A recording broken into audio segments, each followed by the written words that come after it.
तो इलेक्ट्रिसिटी में हम लोग क्लास 10 का चालू करते हैं। पहला लेक्चर अपना रहेगा। इसमें फर्स्ट क्या आप लोग को समझना है, what is the electric current. First क्या अंडरस्टैंड करना है, what is the electric current.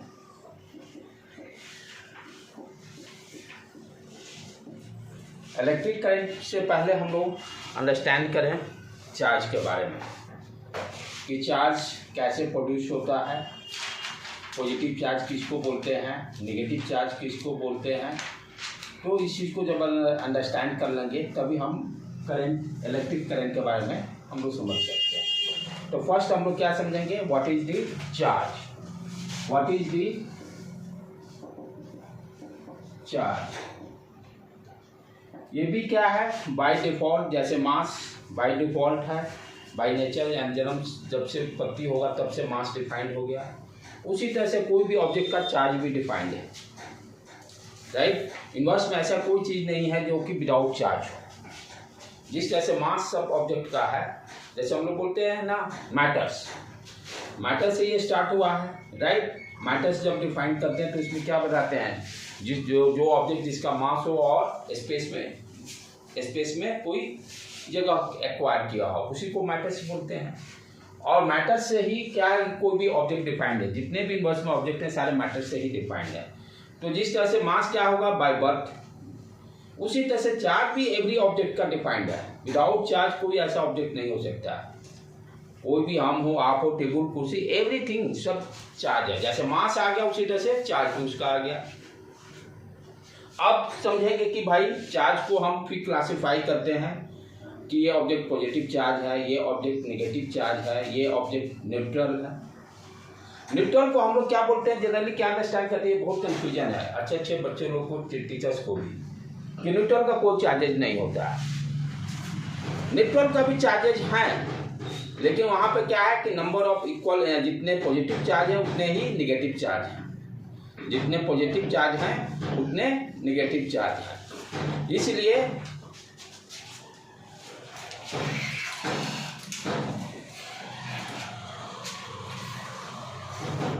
Neutral भी क्या है, न्यूट्रल कोई भी ऑब्जेक्ट बोलते हैं ना न्यूट्रल है, तो इसका मतलब ये नहीं होता कि उसका चार्ज नहीं है। उसमें नंबर ऑफ पॉजिटिव चार्जेस और number of negative charges both are equal, तो दोनों नेट सम क्या हो गया, 0 हो जाता है। तो चार्ज क्या है, एवरी ऑब्जेक्ट का चार्ज बाय बर्थ डिफाइंड है। एवरी ऑब्जेक्ट का चार्ज बाय बर्थ डिफाइंड है। एवरी ऑब्जेक्ट का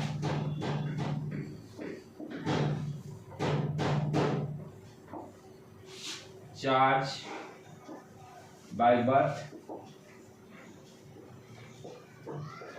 डिफाइंड रहेगा, ठीक है। जिस तरह से मास डिफाइंड है उसी तरह से चार्ज भी डिफाइंड है। अब क्या है कि चार्ज को हम क्लासिफाई कैसे करेंगे कि ये पॉजिटिव चार्ज है, ये पॉजिटिव चार्ज है, ये दूसरा कोई ऑब्जेक्ट नेगेटिव चार्ज है, कोई ऑब्जेक्ट न्यूट्रल है। How to define, right. इसको अंडरस्टैंड करें कैसे हम डिफाइन करेंगे। कोई भी ऑब्जेक्ट है एटम से बना हुआ है। एटम में हम क्या जानते हैं, एटम में क्या जानते हैं, न्यूक्लियस होता है। न्यूक्लियस में proton and neutron both present, और इसके चारों क्या होता है, ऑर्बिट होता है। इस ऑर्बिट में इलेक्ट्रॉन रहते हैं, इस ऑर्बिट में इलेक्ट्रॉन रहते हैं, राइट बेटे। अब ध्यान देने के बाद क्या है कि कोई भी एटम को हम लोग क्या देखते हैं, बायो केमिस्ट्री में पढ़ चुके हैं कि एवरी एटम न्यूट्रल्स है। क्यों न्यूट्रल है कि number of protons equal to number of electron, number of proton equal to number of electron. अच्छा, चार्ज का वैल्यू क्या होता है, what is the value of charge. Value की बात कर रहा हूँ, साइन की बात नहीं कर रहा हूँ। I am saying value, what is the value of charge, 1.6 × 10⁻⁻19 coulomb. किसी भी चार्ज का वैल्यू क्या होता है, 1.6 × 10⁻⁻19 कूलम। प्रोटॉन का चार्ज क्या होता है, पॉजिटिव। प्रोटॉन का चार्ज क्या होगा, प्रोटॉन का चार्ज पॉजिटिव होता है। वैल्यू कितना होगा, 1.6 × 10⁻⁻19 coulomb, plus sign. Positive charge रहता है। उसी तरह से इलेक्ट्रॉन का वैल्यू कितना होगा, इलेक्ट्रॉन के चार्ज का वैल्यू निगेटिव चार्ज रहेगा, वैल्यू क्या हो जाएगा 1.62 × 10⁻⁹ कूलम। ठीक है, तो कोई भी एटम हम शुरू में क्या बोलते हैं भाई न्यूट्रल होता है, उस पर कोई चार्ज नहीं होता। क्यों? क्योंकि नंबर ऑफ प्रोटॉन्स और नंबर ऑफ इलेक्ट्रॉन्स दोनों सेम। जैसे मान लो कार्बन है, चाहे कोई भी लो ऑक्सीजन है, ठीक है, एटॉमिक नंबर 8 होता है, 8 प्रोटॉन्स 8 इलेक्ट्रॉन्स। तो नंबर ऑफ प्रोटॉन्स 8 है, नंबर ऑफ इलेक्ट्रॉन्स 8 है, दोनों का क्या है नेचर ऑपोजिट है, दोनों को सम करेंगे नेट चार्ज क्या आ जाएगा 0। ठीक है, तो जब इसीलिए मैं कहा कि एवरी ऑब्जेक्ट, कोई ऐसा ऑब्जेक्ट नहीं है जो कि विदाउट चार्ज हो। हाँ, नेट चार्ज 0 हो जाएगा तो हम न्यूट्रल बोलेंगे हम लोग। अब पॉजिटिव कैसे होगा, नेगेटिव कैसे होगा, ये समझने की बात है। तो किसी भी ऑब्जेक्ट में जैसे आप कॉम जो कंघी चाहे स्केल को आप जब रगड़ते हो और रगड़ने के बाद हाँ कॉम को भी रगड़ते हो तो आप क्या देखते हो, कोई पीस ऑफ पेपर को थोड़ी देर रगड़ने के बाद वो अटैक करता है। पहले तो नहीं अटैक किया विदाउट रबिंग, रगड़ने से पहले उसने अटैक नहीं किया, रगड़ने के बाद अटैक किया। यानी रगड़ने से किसी ऑब्जेक्ट में, वो भी सारे में नहीं, पीवीसी वाले में, प्लास्टिक वाला और ग्लास का नेचर का है, सारे ऑब्जेक्ट को रगड़ने से इस पर चार्ज डेवलप नहीं होगा। और जिससे रगड़ रहे हैं वो भी ऑब्जेक्ट, सारे ऑब्जेक्ट को रगड़ने से वहां भी फिक्स है, राइट, क्लॉथ पर जिससे भी है फिक्स है। तो रबिंग करने से हमने क्या देख रहा है भाई, चार्ज प्रोड्यूस हो रहा है। अब कैसे हो रहा है, अब जैसे ये मान लो ऑब्जेक्ट, जो जिस ऑब्जेक्ट को हम, जैसे ये स्केल है, स्केल को रगड़ रहा है, स्केल का एटम का स्ट्रक्चर यही है। यदि स्केल पर पॉजिटिव चार्ज आ गया, कैसे आया, क्या हुआ, क्योंकि मान लेते हैं ये ऑक्सीजन का है और या किसी भी एटम का है जिसमें number of electron number of proton same है, तो इस पर पॉजिटिव चार्ज कैसे आया। पॉजिटिव चार्ज आने का मतलब कि नंबर ऑफ प्रोटॉन ज़्यादा होगा नंबर ऑफ इलेक्ट्रॉन से।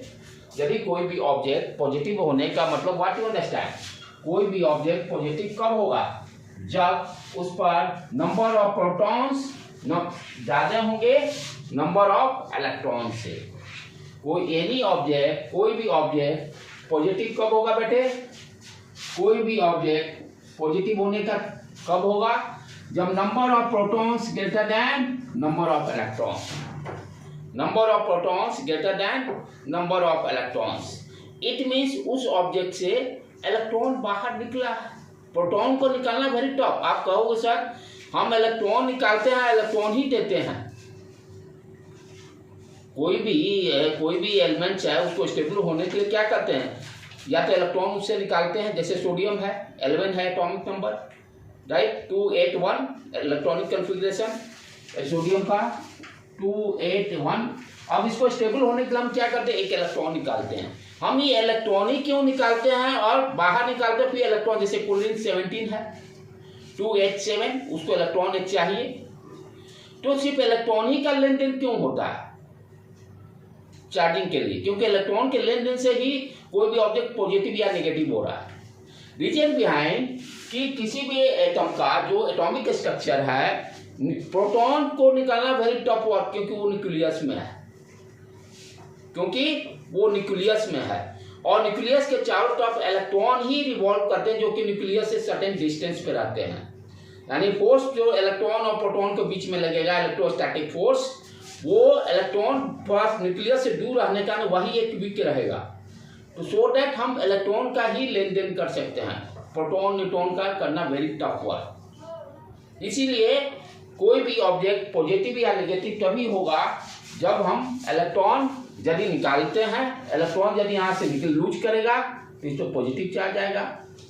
यानी ये पहले क्या था, इस पर 11 प्रोटॉन 11 इलेक्ट्रॉन सोडियम का, ठीक है, एक इलेक्ट्रॉन निकाल दिए, प्रोटॉन कितने 11 और इलेक्ट्रॉन कितने आ गए 10, यानी नंबर ऑफ इलेक्ट्रॉन्स कम हो गए, यानी नेगेटिव चार्ज का वैल्यू कम हो गया, पॉजिटिव चार्ज का वैल्यू ज्यादा है। It means what you understand कि पॉजिटिव चार्ज होने के लिए क्या कंडीशन चाहिए, नंबर ऑफ प्रोटॉन्स ज्यादा होना चाहिए नंबर ऑफ इलेक्ट्रॉन्स से। उसी तरह से नेगेटिव चार्ज होने के लिए कंडीशन क्या गई, जैसे क्लोरीन का 17 है तो क्लोरीन का 17 है 2H7, पहले से इस पे नंबर ऑफ प्रोटॉन्स कितने हैं Np 17। नंबर ऑफ इलेक्ट्रॉन्स कितने हैं 17। अब क्या हो रहा है, एक इलेक्ट्रॉन देंगे तो स्टेबल हो जाएगा। जब एक इलेक्ट्रॉन देंगे प्रोटॉन तो वही रहा, न्यूट्रॉन कितने हो गए 18। न्यूट्रॉन कितना हो गया 18।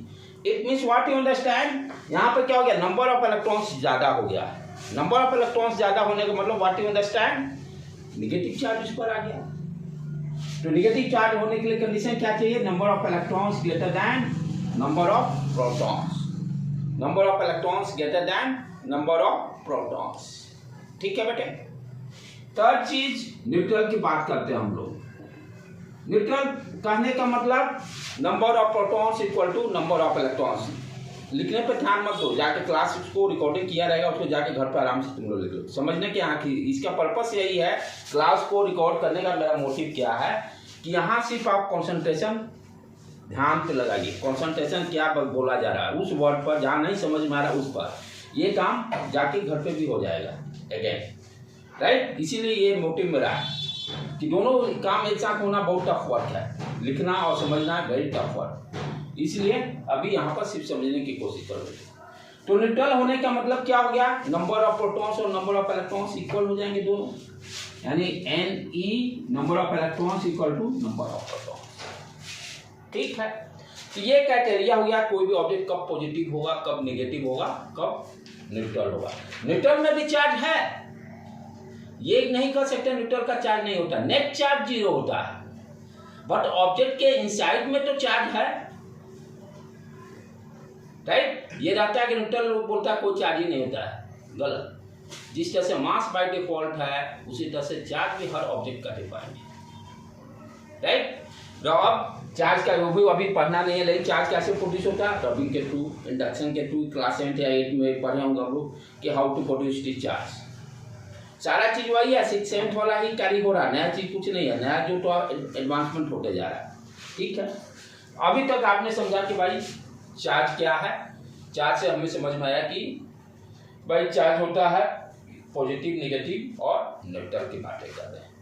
अब ये चार्ज करेगा क्या, चार्ज ये करेगा क्या, क्यों हम चार्ज को पढ़ रहे हैं, why you are studying the charge, पढ़ाने का पर्पस क्या है। तो चार्ज पढ़ाने का पर्पस क्या है, अब शुरू करते हैं। Why you are reading charge. अब जैसे जब ये कोई भी ऑब्जेक्ट का जब हमें मालूम चल गया कि चार्ज है, पॉजिटिव हो या नेगेटिव हो, ये ऑब्जेक्ट है, ठीक है। तो जब चार्ज है क्यू से इसको हम लोग चार्ज को डिफाइन करते हैं। चार्ज कैसा यूनिट, कूलम। चार्ज कैसा यूनिट, कूलम। ठीक है, अब ध्यान से समझो यहाँ पे। ये जब चार्ज स्टेशनरी रहता है, ये जब चार्ज स्टेशनरी रेस्ट में रहेगा, जब ये चार्ज स्टेशनरी रहे या रेस्ट में रहे, तो ये क्या करता है, एक अपना फील्ड प्रोड्यूस करता है। फील्ड करने मतलब अपना दबदबा वाला दायरा। इस फील्ड के अंदर में कोई आएगा तो भाई आप फोर्स फील करोगे। तो जब चार्ज स्टेशनरी रहता है या रेस्ट रहेगा तो which type of field created, electric field हम लोग बोलते हैं। कोई भी चार्ज जब रेस्ट में हो, आइदर पॉजिटिव हो या नेगेटिव हो, सिर्फ डायरेक्शन चेंज होंगे। पॉजिटिव चार्ज होगा तो इलेक्ट्रिक फील्ड, पॉजिटिव चार्ज के कारण पॉजिटिव चार्ज कारण electric field away from that point. यानी कोई भी चार्ज स्टेशनरी है तो किस टाइप का फील्ड डेवलप करता है, जैसे ग्रेविटेशनल फील्ड आप लोग पढ़े होंगे पहले से, राइट। फ्रिक्शनल फोर्स पढ़े होंगे, राइट।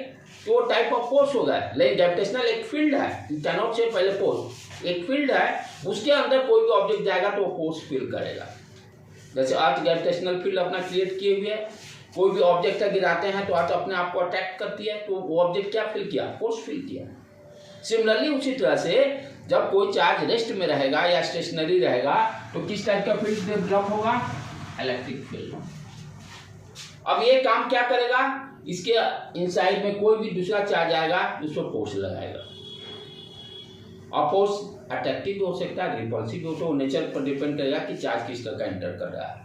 पॉजिटिव चार्ज होगा तो field away from that point, negative charge होगा तो inward to the point, point के टुवर्ड्स। और हमेशा क्या होगा, जैसे ये चार्ज है फील्ड कैसा होगा, इस चारों तरफ से सिमेट्रिक इलेक्ट्रिक, इसको बोलते हैं इलेक्ट्रिक फील्ड लाइंस। इसको हम लोग क्या बोलते हैं, इलेक्ट्रिक फील्ड लाइंस। ठीक है, हमने क्या समझा भाई, चार्ज रेस्ट में है तो इलेक्ट्रिक फील्ड डेवलप होगा भी, इतना आप लोग समझो, ज्यादा इसको अभी डेप्थ में जाना क्या नहीं है। इलेक्ट्रिक फील्ड क्रिएट होगा, फील्ड क्या करेगा, इस फील्ड के दायरे में कोई टेस्ट चार्ज आएगा उसको फोर्स लगाएगा। इसीलिए हम लोग बोलते हैं ना, इसको और क्या नाम दिया गया है, चैप्टर जो 11th में आएगा इसके जब आप पढ़ोगे, इलेक्ट्रोस्टैटिक। इलेक्ट्रोस्टैटिक मीन्स जब आपका इलेक्ट्रॉन रेस्ट में हो, जब चार्ज रेस्ट में हो तो उसके रिलेटेड जो टर्म्स हम पढ़ेंगे वो सारे इलेक्ट्रोस्टैटिक के अंदर पढ़ते हैं। Electric field, potential, Coulomb's law, electrostatic force जिसको हम लोग बोलते हैं, राइट। ये सारी चीजें कब हम लोग पढ़ेंगे, जब चार्ज रेस्ट में होगा। दूसरा कंडीशन, चार्ज जब मूव करे, जब चार्ज मूव करेगा, कोई भी चार्ज मूव करेगा यानी उसमें मोशन आएगा, तो मोशन के कारण क्या होगा, यदि ये इलेक्ट्रॉन रहे फॉर एग्जाम्पल, क्योंकि ये प्रोटॉन तो मूव करेगा नहीं, जब मूव करेगा तो इलेक्ट्रॉन ही मूव करता है, क्योंकि प्रोटॉन का मास ज़्यादा होता है इसलिए उसका मूवमेंट आसानी से नहीं होगा। इलेक्ट्रॉन का मास 10⁻31 किलोग्राम के रेंज में है, वेरी स्मॉल मास। तो किसी कहीं भी देखिएगा तो पॉजिटिव चार्ज का मूवमेंट नहीं होता, एक सेमीकंडक्टर में होता है। सेमीकंडक्टर में वहाँ पर होल और इलेक्ट्रॉन्स की बात करते हैं, ठीक है। व्हेन चार्ज इज मूविंग, जब कोई भी चार्ज मूव करने का मतलब इलेक्ट्रॉन का मोशन स्टार्ट। इलेक्ट्रॉन का मोशन स्टार्ट मीन्स हम क्या जानते हैं, करंट फ्लो स्टार्ट। करंट है क्या, इलेक्ट्रॉन का मोशन है। जब चार्ज करने में जब इलेक्ट्रॉन मोशन करने लगेगा तो उसके ऑपोजिट डायरेक्शन में करंट फ्लो करेगा।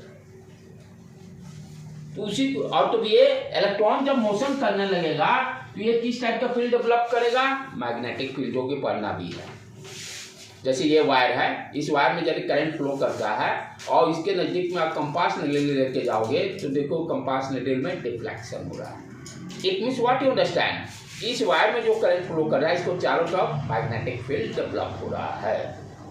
यानी करंट के कारण कौन सा फील्ड डेवलप हो रहा है, मैग्नेटिक फील्ड।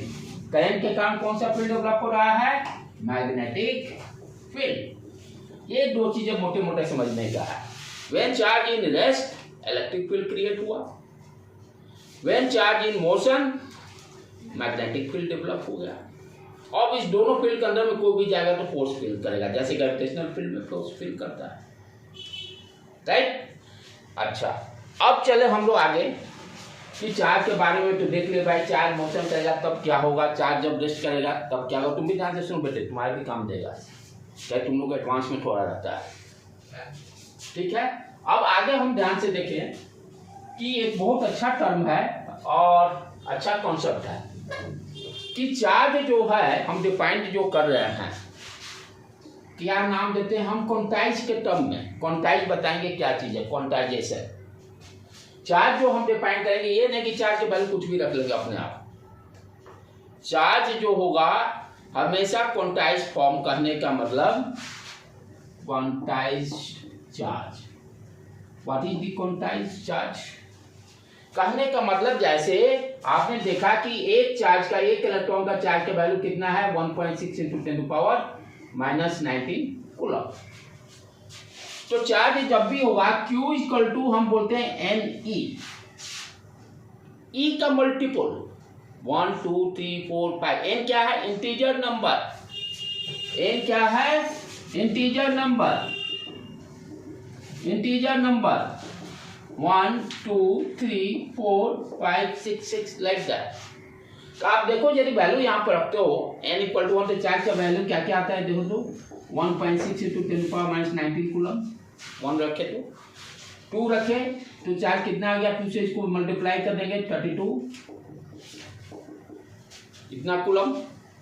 3 रखे Q3 4.8 × 10⁻19 कूलम, लाइक दैट। इसी तरह से यानी आप कोई भी चार्ज का वैल्यू, अब जैसे आप कोई कहे तो 1.2 × 10⁻19 कूलम होता है, नहीं होता। अब कोई कहे कि सर 3.4 होगा, नहीं होगा। जब होगा तो या तो 1.6 3.2 4.8। इसी को क्या करने का मतलब ई का मल्टीपुल रहेगा, मल्टीपुल नहीं, ये मल्टीपुल भी करना ठीक नहीं है, multiple you cannot say. N is multiply with n, n क्या है इंटीजर नंबर, मल्टीपुल तो 2 4 लाइक दैट इस तरह से हो जाएगा। ऐसे भी देखें तो टेबल 1.6 के ही टेबल में सारे नंबर आ जाए, वी कैन से कर सकते हैं, ऐसा नहीं कर सकते, मल्टीपुल तो हो ही जाएगा 1.6 का। तो मल्टीपुल का मतलब क्या कि किसी न किसी नंबर के टेबल में वो सारे नंबर आ जाने चाहिए। तो हम इसको क्या बोलते हैं कि चार्ज जो होता है ऑलवेज डिफाइंड, जो मैग्नीट्यूड चार्ज का वैल्यू किस टर्म में डिफाइंड होगा, क्वांटाइज फॉर्म में। सारे वैल्यू हम डिफाइंड नहीं कर सकते हैं, और वो वैल्यू क्या क्या है वो आपको यहाँ पर क्लियर हो रहा है, वो वैल्यू कौन कौन सा हो सकता है।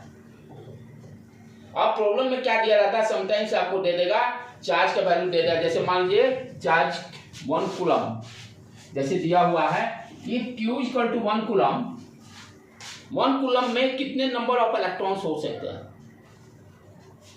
Q इक्वल टू 1 कूलम में कितने नंबर ऑफ, एन क्या है, एन क्या दे रहा है, number of electrons, 1 electrons, 2 electrons, 3 electrons, 4 electrons, 5, ये जो वैल्यू जब पुट कर रहे हो, Q equal to E, 2E, 3E, 4E, ये क्या है, नंबर ऑफ इलेक्ट्रॉन्स, एन क्या है, नंबर ऑफ इलेक्ट्रॉन्स, राइट।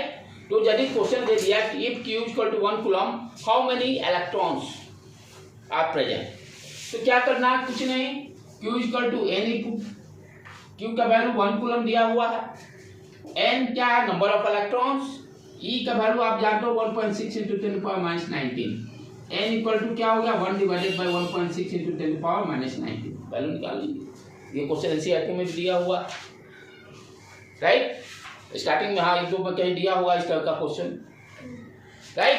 तो ये ध्यान देना, ये बेसिक फर्स्ट क्वेश्चन ये पूछता है quantization of charge, quantization charge का से ही ये डायरेक्ट क्वेश्चन इस तरह का रहेगा। तो क्वांटाइजेशन अंडरस्टैंड करने मतलब सारे वैल्यू हम डिफाइन नहीं कर सकते।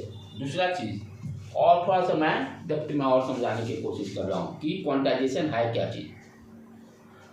क्वांटाइजेशन का मतलब क्या होता है, जैसे आप घर में स्टेयर अपना सीट देख रहे हो, तो स्टेप्स जो काउंट करते हैं 1 2 3 4 5 6 7 8 लाइक 1.2 तो स्टेप नहीं होता, 2.8 तो स्टेप नहीं होता, जब होगा तो या तो इंटीजर फॉर्म में ही रहेगा, 2 रहे 10 रहे 20 रहे 35 रहे like that, 33.5 to not defined, right.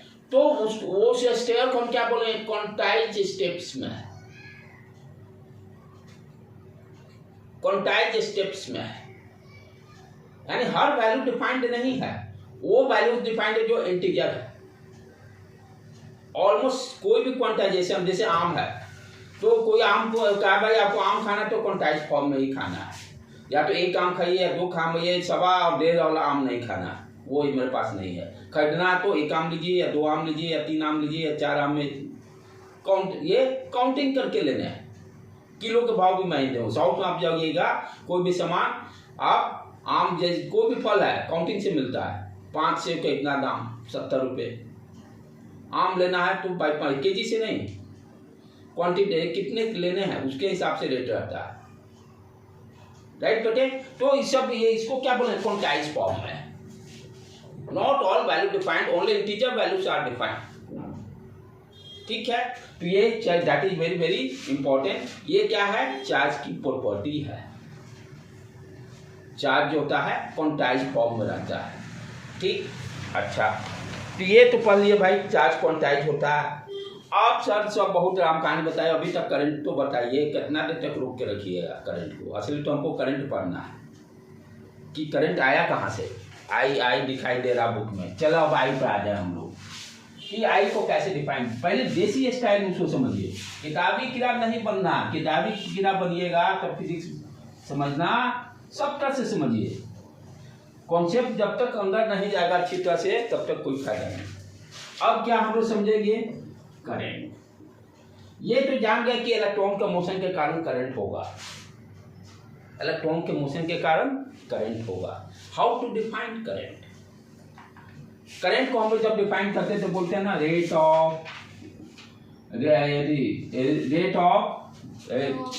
हाँ, rate of flow of charge per unit area. Rate का मतलब क्या होता है? टाइम से मतलब है, यानी 1 सेकेंड में, जैसे कोई भी है, जैसे यही मेरा है पेन है, ठीक है, तो इसमें क्या बोला जाता है, ये पेन है जिसका लेंथ मान लीजिए L दिया हुआ है, लेंथ से मतलब नहीं है, this is called cross section area, जिससे चार्ज इंटर करता है, उसको क्या बोलते हैं? Cross section area.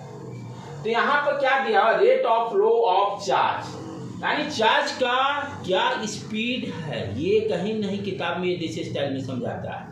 करंट है क्या? बेसिकली जो चार्ज मोशन कर रहा है उसका क्या स्पीड है, दैट इज करंट। हम लिखते हैं ना I equal to Q upon T, हमेशा डिफाइन करते हैं Q, ये I equal to Q upon T जो डिफाइन कर रहे हैं, 1 सेकेंड में कितना चार्ज फ्लो कर रहा है, 1 सेकेंड में कितना चार्ज फ्लो कर रहा है यूनिट एरिया से, यूनिट क्रॉस सेक्शन एरिया से। तो rate of flow of charge per unit cross section area, पर यूनिट क्रॉस सेक्शन एरिया, पर यूनिट क्रॉस सेक्शन एरिया। कहने का मतलब ये, मान लो कोई कंडक्टर है, ठीक है, कोई कंडक्टर है, तो इसमें हम क्या देखें, किसी भी क्रॉस सेक्शन पर, किसी भी इंस्टेंट पर, मान ये t इक्वल टू 2 सेकेंड पर कितने चार्ज यहां से पास कर रहे हैं, कितने नंबर ऑफ चार्ज पास कर रहे हैं, 5, 10, 20, 20 लाइक दैट, वही क्या कहलाएगा?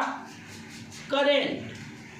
और इसको देसी स्टाइल में समझना है तो हम क्या देख रहे हैं, जैसे पढ़ते थे ना, स्पीड कैसे फॉर्मूला डिफाइन कर देते, rate of change of distance, rate of change of displacement. तो रेट क्या बताता है? जैसे आप कोई सामान खरीदने जाते हो, कहते हो भाई सब्जी का क्या रेट है, आप 1 केजी का रेट पूछना चाह रहे हो, तो वहां क्या है, रेट क्या है? वेट से मतलब है, यहाँ रेट क्या मतलब? टाइम से मतलब है। Rate of flow of charge में से 1 सेकेंड में कितने चार्ज फ्लो कर रहे हैं, तो क्या हो जाएगा? ये तो स्पीड का फॉर्मूला यही है, distance upon time, displacement upon time. यहाँ चार्ज ले रहे हैं, चार्ज अपॉन टाइम क्या दे रहा है भाई? उस चार्ज जो इलेक्ट्रॉन फ्लो कर रहा है, चार्ज का क्या स्पीड है, स्पीड को ही हम लोग, चार्ज के स्पीड को क्या बोलते हैं? करंट। चार्ज का स्पीड जो है उसी को तो करंट बोल रहे हैं। कितने स्पीड से चार्ज जा रहा है, that is current, value of current. Understood बेटे? क्लियर, समझ में आ रहा है? तो I equal to Q upon T जो फॉर्मूला डिफाइन किया गया है, अब बुक में कैसे लिखा जाता है? Rate of flow of charge per unit area. ये डायग्राम बना देते हैं हम लोग, क्रॉस सेक्शन डिफाइन कर देते हैं, किसी इंस्टेंट पे नंबर ऑफ चार्जेस, मान लो 5 है तो 5 कूलम बोलेंगे, 10 चार्ज पास करेंगे तो 10 कूलम, राइट। तो और यूनिट क्या होगा तब चार्ज का, what is the, sorry, current का यूनिट क्या होगा? हमेशा यूनिट को हम फॉर्मूला से ही डिराइव कर लेते हैं। फिजिक्स में कहीं भी यूनिट याद करने की जरूरत नहीं है, आपको यदि फॉर्मूला मालूम है, फॉर्मूला से आप यूनिट डिराइव कर सकते हो इजीली। अब जैसे यहाँ पर I equal to Q upon T है, Q का हम यूनिट क्या जानते हैं? कूलम होता है, टाइम का सेकेंड, तो क्या आ गया यहाँ से? Coulomb per second. सर लेकिन एम्पियर तो होता है, वो कहाँ से आ गया? तो एम्पियर के लिए हम क्या करते हैं? If d Q equal to 1 coulomb, if Q equal to Q equal to 1 coulomb, time equal to 1 second, उसको दैट वैल्यू इज 1, उसको हम क्या बोलते हैं?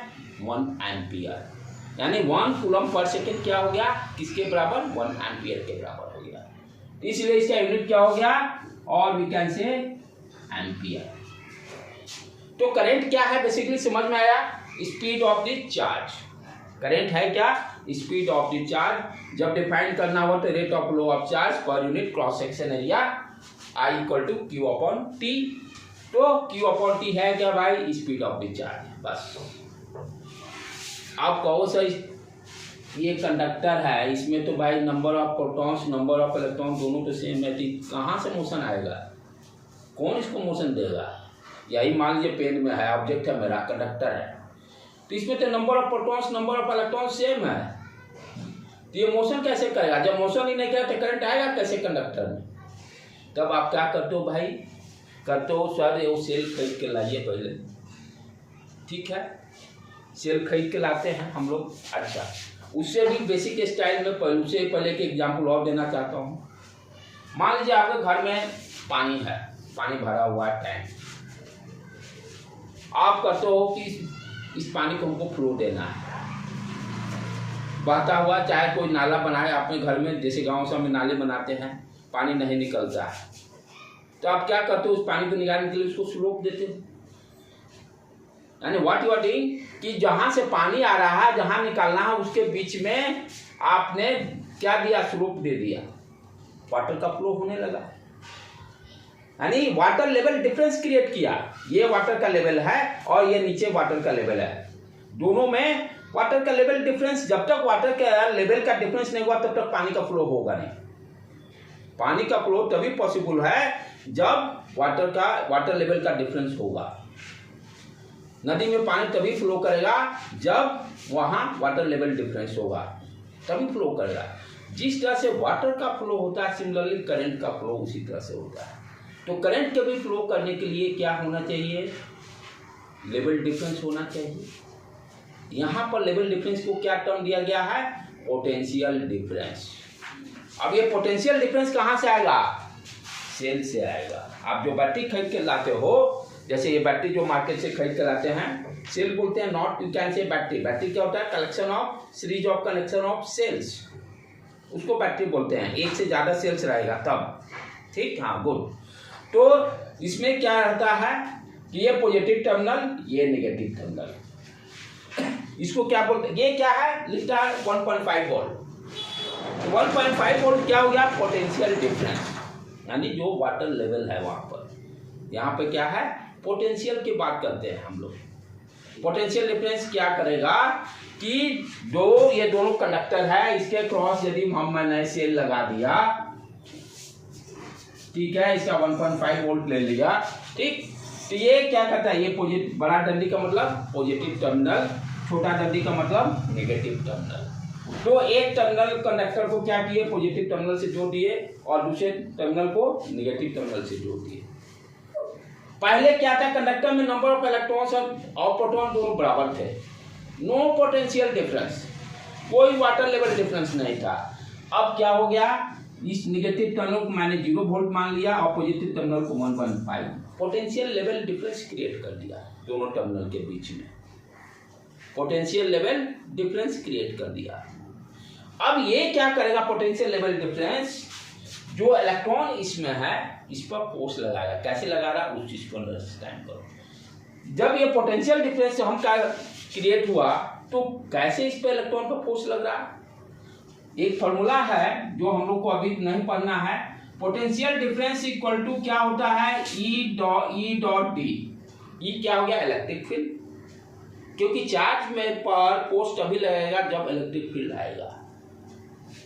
तो ये सारे टर्म लिंक में है, पोटेंशियल डिफरेंस क्रिएट होगा तो इलेक्ट्रिक फील्ड क्रिएट होगा, राइट। तो डेल भी, ये डेल का मतलब होता है चेंज इन पोटेंशियल। ये potential word is not defined, क्या डिफाइंड है, change in potential. Water level defined 5 metre, किसके रिस्पेक्ट में 5 मीटर लेवल है, तो चेंज इन वाटर लेवल वहां भी किसी के रिस्पेक्ट में बताना पड़ेगा ना। तो कोई कहे कि सर पोटेंशियल नहीं, चेंज इन पोटेंशियल वर्ड है डिफाइंड। हाँ, पोटेंशियल बता से आप बताए ग्राउंड के लेवल में पोटेंशियल उसका है 5। उसी तरह से यहाँ पे क्या हो गया, ये देखो, ये फॉर्मूला है जो कि 11th 12th में पढ़ा, del B change in potential equal to E dot d. जब पोटेंशियल डिफरेंस क्रिएट होगा तो इलेक्ट्रिक फील्ड क्रिएट होगा। और इलेक्ट्रिक फील्ड क्या होता है, इलेक्ट्रिक फील्ड क्या करता है, फोर्स डेवलप करता है, F equal to q E, F equal to q E, right. अब इसमें क्या है, इलेक्ट्रॉन्स है, सारे इलेक्ट्रॉन्स है। पहले रैंडम घूम रहे थे इधर टिट्टा बिट्टा, जैसे एग्जांपल मान लो क्लास है आपका, टीचर नहीं है, सब बच्चे इधर डेस्क से कूद रहे, उधर कूद रहे, इधर भाग रहे, इधर कर रहे, हल्ला शोर मचा रहे हैं, रैंडम सब कर रहे हैं, कोई इसका रिजल्ट नहीं निकल रहा। जैसे ही टीचर आते हैं सब बच्चे बैठे क्लास में, सब सिंसियर हो गए। सिमिलरली उसी तरह से यहाँ भी क्या था, जब तक आप सेल से नहीं कनेक्ट किए, इलेक्ट्रॉन तो भाई मोशन करेगा ही, उसको तो रोक नहीं सकता, रैंडम मोशन कर रहा है, कोई उसका फायदा नहीं। जैसे ही हम पोटेंशियल डिफरेंस क्रिएट करेंगे, पुलिसमैन आ गया, ये क्या करेगा, इलेक्ट्रिक फील्ड क्रिएट कर दिया। अब ये इलेक्ट्रिक फील्ड के कारण सब इलेक्ट्रॉन को फोर्स लगेगा, वो फोर्स का वैल्यू क्या होगा, QE, यहाँ पे इलेक्ट्रॉन है तो E आ जाएगा। अब ये इलेक्ट्रॉन, ये देखो, ये पॉजिटिव टर्मिनल था, ये पॉजिटिव टर्मिनल है, ठीक है। इसने क्या किया कि इलेक्ट्रिक फील्ड क्रिएट कर दिया। इलेक्ट्रिक फील्ड क्रिएट कर दिया तो इस पर ये ध्यान से देखो, this is your negative terminal. यहाँ इलेक्ट्रॉन का चार्ज क्या है, नेगेटिव। ये क्या करेगा, रिपल्सन, नेगेटिव टर्मिनल, ये नेगेटिव टर्मिनल वायर है, ये जुड़ा इससे। यहाँ जो इलेक्ट्रॉन, ये नेगेटिव ऑलरेडी, ये टर्मिनल क्या है, नेगेटिव रिपल्सन करेगा, सारे इलेक्ट्रॉन किधर मूव करना स्टार्ट कर दिए, इधर। और यहाँ पर क्या है, ये पॉजिटिव टर्मिनल है, यहाँ पर आ गया पॉजिटिव, ये सारे इलेक्ट्रॉन को खींचेगा पॉजिटिव। हम क्या देख रहे हैं, इलेक्ट्रॉन का मोशन किधर से चालू हुआ, इधर से इधर। अच्छा, ये तो भाई अब तो इलेक्ट्रॉन का सर मोशन तो चालू हो गया, करंट अब आ गया। यही मेरा मकसद था, कैसे इलेक्ट्रॉन मोशन करेगा। ये इस तरह से भी इसको समझ सकते हो, कोई कंडक्टर है, बैटरी कनेक्ट कर दिए, ठीक है। बैटरी कनेक्ट करने के बाद क्या होगा, ये नेगेटिव टर्मिनल यहाँ पे भी रहेगा सेम, ये नेगेटिव, और इलेक्ट्रॉन भी चार्ज नेगेटिव है, रिपल्सिव फोर्स लगाएगा, ये सारे के सारे मोशन इस डायरेक्शन में मोशन करेंगे, और इलेक्ट्रॉन का मोशन इस डायरेक्शन में स्टार्ट हो गया। अब हम लोग बोलते हैं कन्वेंशनल करंट।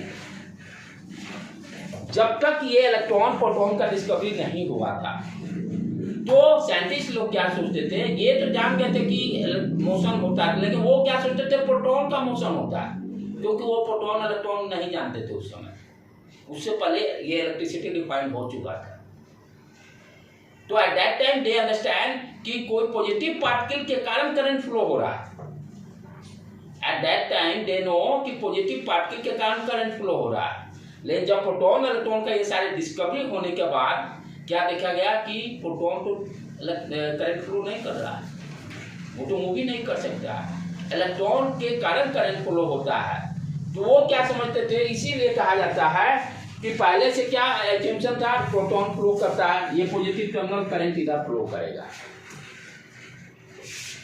तो उसको अब कोई काटा नहीं गया। इसीलिए कहा जाता है कन्वेंशनल जो माना गया था भाई उसी को मान के हम लोग चलते हैं। इसीलिए कहा जाता है कि कन्वेंशनल करंट जो होगा इलेक्ट्रॉन के मोशन के अपोजिट डायरेक्शन में। अब मैंने पहले ये सब कुछ के पहले दे दिया, आप कहा कि उसको उनका कॉन्सेप्ट चेंज करें तो बहुत सारा फिजिक्स बदलना पड़ जाएगा, छोड़ो हटाओ, उसी को मान लेते हैं हम लोग भी, ठीक है। प्रोटॉन आपको समझ में आ गया, इलेक्ट्रॉन उसके मोशन के अपोजिट होगा। इसीलिए कन्वेंशनल मीन्स पुराना जो माना गया उसी को माना गया। क्या माना गया भाई, इलेक्ट्रॉन के मोशन के अपोजिट डायरेक्शन में करंट का फ्लो होता है। तो करंट का फ्लो क्या हो गया, ये डायरेक्शन। तो आपने क्या समझा भाई कि कैसे करंट का फ्लो होता है, ये अंडरस्टैंड हो गया। तो आज के लेक्चर्स में क्या क्या पहले समझे, कोई भी ऑब्जेक्ट पे चार्ज कैसे डेवलप होगा, पॉजिटिव चार्ज क्या होता है, नेगेटिव चार्ज क्या होता है, न्यूट्रल क्या होता है।